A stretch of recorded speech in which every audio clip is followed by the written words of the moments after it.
베트남 출장길에 올랐던 이재용 삼성전자 부회장이 23일 오전 귀국했다. 이 부회장은 이번 출장에서 베트남 총리와 면담을 갖고 새로 건설 중인 스마트폰, 가전, TV 등 사업장을 방문, 중장기 사업 전략을 점검했다.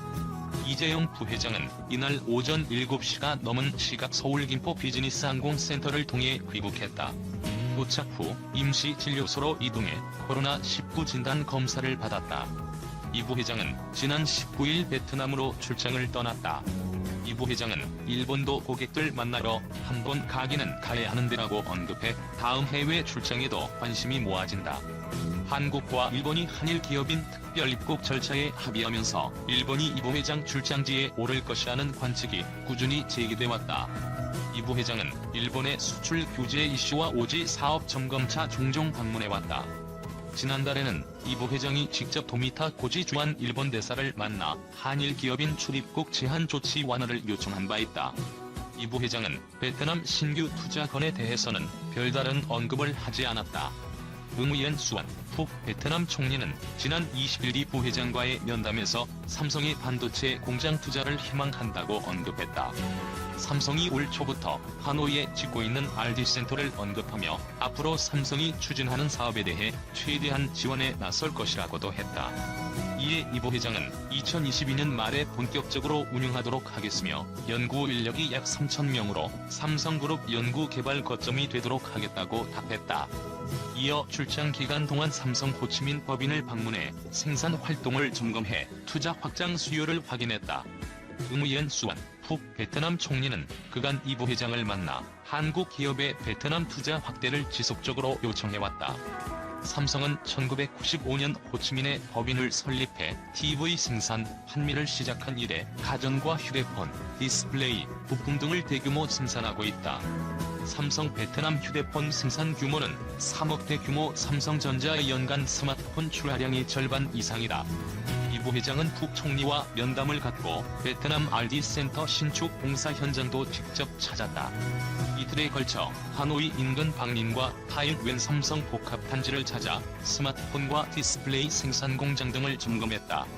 이후 22일에는 호치민에서 TV, 생활가전 생산 공장을 살펴보고 중장기 사업 전략을 논의했다. 이번 출장에 동행한 한종희 삼성전자 영상 디스플레이 사업부장 사장과 이재승 생활가전 사업부장도 이날 귀국했다. 한 사장은 이날 내년 상반기 미니 레더 TV 출시 계획에 대해 당연하다. 많이 팔겠다고 언급했다.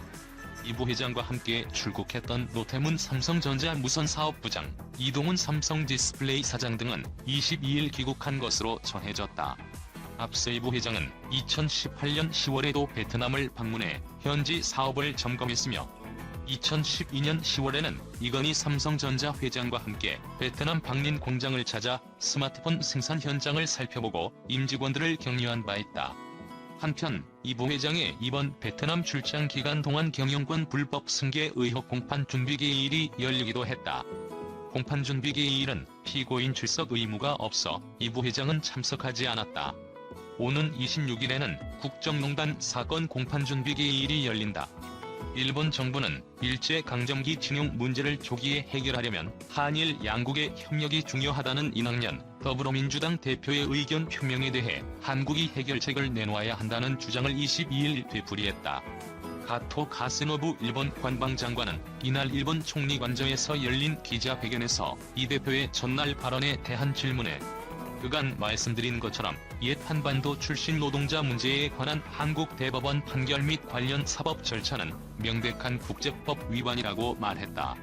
그는 다른 나라 국회의원 발언에 대해 일일이 논평하는 것은 삼가고 싶다면서도 한국 측에 일본 측이 받아들일 수 있는 해결책을 조기에 제시하도록 강하게 요구하는 중이며 그런 자세에는 전혀 변화가 없다고 반응했다.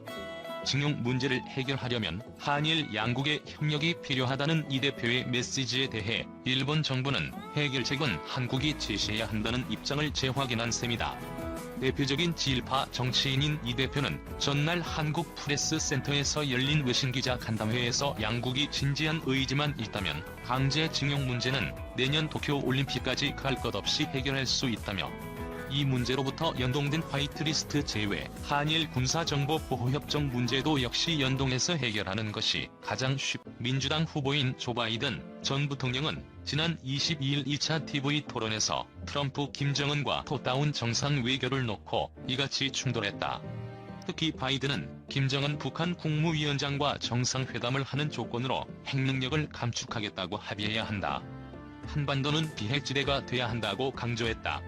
이날 토론회에서 두 사람은 중국과 전략적 경쟁을 하는 방식에도 극명한 대조를 보였다. 트럼프는 중국의 철강 덤핑 관세로 25%를 물려 철광 산업을 살리고 수백억 달러의 관세를 물렸다며 슈퍼 301조를 동원한 미국 우선주의식 관세 보복을 강조했다. 반면 바이든은 관세는 미국 중산층 가족을 해친다며 우리의 친구들이 중국이 지식재산권 포호 등 국제규범을 따르지 않으면 대가를 치를 것이라고 한 목소리를 내도록 할 것이라며 동맹과 함께 대중 압박에 나설 뜻을 분명히 밝혔다. 위성락 전 러시아 대사는 25일 중앙일보에 바이든이 트럼프처럼 전방위로 중국의 대립각을 세우진 않는다 하더라도 동맹을 규합하는 방식은 한국엔 더 어려울 수 있다라고 전망했다. 동맹 복원을 내건 바이든 행정부는 집권 즉시 대외정책 1순위로 함께 하자고 제안할 가능성이 크기 때문이다. 트럼프 행정부는 대중국 경제, 안보 동맹을 결집하는 차원에서 경제번영 네트워크와 쿼드 플러스를 언급하더라도 아직 한국의 동참을 직접 압박하진 않고 있다. 반면 한미동맹에 대해 트럼프 이기는 일기에서 추진해온 방위비 대폭 인상을 관철하기 위해 계속 압박을 하는 동시에 해외 주둔 미군 재배치 차원에서 주한 미군 감축도 현실화할 가능성이 크다. 바이든은 2차 토론에서도 트럼프의 이 같은 동맹 경시를 강하게 비판했기 때문에 상대적으로 방위비 분담금이나 주한미군 감축 압박의 강도는 낮아질 것이란 예상이 나온 트럼프 2기와 바이든 행정부에서 가장 큰 변화와 한국 정부의 미칠 여파가 가장 큰 분야는 대북 정책이다. 전문가들의 예측을 종합하면 트럼프가 재집권할 경우 비핵화 성과를 내기 위해 주기의 3차 정상회담을 포함해 김정은 위원장과 톱다운 외교를 지속할 가능성이 크다. 빅터 차전략국제연구소 한국석자도 최근 행정부 고위직 출신 캠프 인사로부터 재집권 즉시 정상회담을 해 합의를 이룬 뒤 역사상 가장 위대한 합의라고 선전할 것이란 말을 들었다라고 공개한 바 있다. 이기에서 마이크 폼페이오 국무장관과 스티븐 비건 부장관 및 대북 특별대표 등 대북 협상 라인도 유지할 가능성이 크다. 바이든은 하지만 2차 토론에서 세계 최악의 폭군까진 아니더라도 김 위원장을 블라디미르 푸틴 러시아 대통령과 함께 폭력배라고 지칭했다. 김 위원장과 정상회담 가능성을 완전히 배제하진 않았지만 핵감축 사전 합의를 정상회담의 전제 조건으로 내건 만큼 실질적으로 북한이 이에 응하기 어렵기 때문에 바이든 김정은 조기 정상회담 개최는 쉽지 않다는 게 전문가들의 공통된 지적이다. 바이든은 버락 오바마 대통령이 김 위원장과 정상회담을 하지 않은 이유를 우리는 당신의 정통성을 인정하지 않을 것이며 더 강력한 제재로 당신을 압박할 것이라고 했기 때문이라고도 말했다. 오히려 강경한 대북 제재를 예고한 셈이다. 중국과 무역, 과학기술, 안보 등 전 영역에서 신냉전을 본격화한 트럼프와 달리 바이든은 중국을 대북 비핵화 압박의 지렛대로 언급한 것도 차이점이다. 바이든은 부통령 재임 시절 중국을 방문했을 때 중국 측이 왜 미사일 방어를 근접시키고 병력을 전방 배치하며 한국과 군사훈련을 계속하느냐고 항의하자 북한이 우리를 위협하지 않겠다고 보장할 때까지 계속할 것이기 때문에 원하는 게 있다면 우리를 도와라고 말했다고 공개했다. 이런 대북 강경 입장 때문에 바이든 행정부 아래 북한이 군사적 도발을 감행할 경우 미북 충돌 가능성도 제기되기도 한다. 브루스 클링러 헤리티지 재단 선임연구원은 22일 보고서를 통해 북한이 노동당 창건일 열병식에서 신형 대륙간 탄도미사일과 잠수함 발사미사일을 포함해 기록적인 숫자의 새로운 무기를 공개했다며 미 대선 결과 누가 차기 대통령이 되는 것과 상관없이 2021년 군사적 도발로 긴장을 고조하는 전술로 돌아갈 것이라고 전망했다. 그러면서 도발은 ICBM과 SLBM을 포함해 장거리 미사일 발사를 재개하는 것을 포함할 수 있다라고 덧붙였다. 위성락 대사는 바이든 행정부도 오바마 초기처럼 북한이 군사적 도발을 할 경우 강경 대응을 하지 않을 수 없을 것이라며 군사적 충돌까지 벌어지진 않더라도 미국이 독자 제재 등 보복 조치를 하면 북미 협상 재개는 최소 6개월에서 1년은 멀어질 것이라고 내다봤다. 그러면서 문재인 정부로서도 임기 후반기 평화 프로세스 정책을 재개하기는 매우 어려운 상황이 될 것이라고 덧붙였다. 한미동맹의 유지와 강화가 임무여야 할 이수혁 주미대사가 국회 국정감사에서 사랑하지도 않는데 그것을 계속해야 한다는 건 미국에 대한 모욕이라고 해 논란을 불러일으켰다.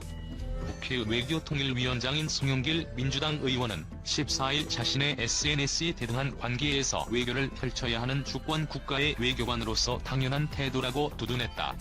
대한민국 퍼스트라는 관점에서 발언을 하면 금방이라도 한미동맹이 깨질 것처럼 난리가 난다.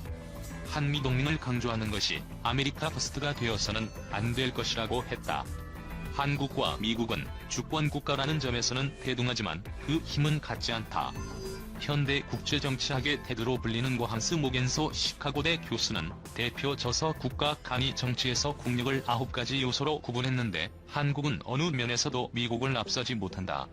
땅도 좁고 자연자원과 공업 능력